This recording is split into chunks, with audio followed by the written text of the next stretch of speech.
ఏ దారమో పంపందే వెళ్ళదే ఆ మబ్బు దాకా గాలిపటం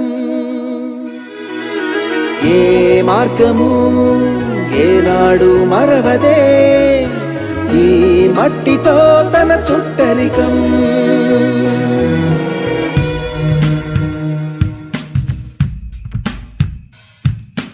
ఉన్న పాటుగా కలగలేదుగా చందమామనే చేరే జ్ఞానం చిన్ననాటనే మొదలైందిగా దాయి దాయని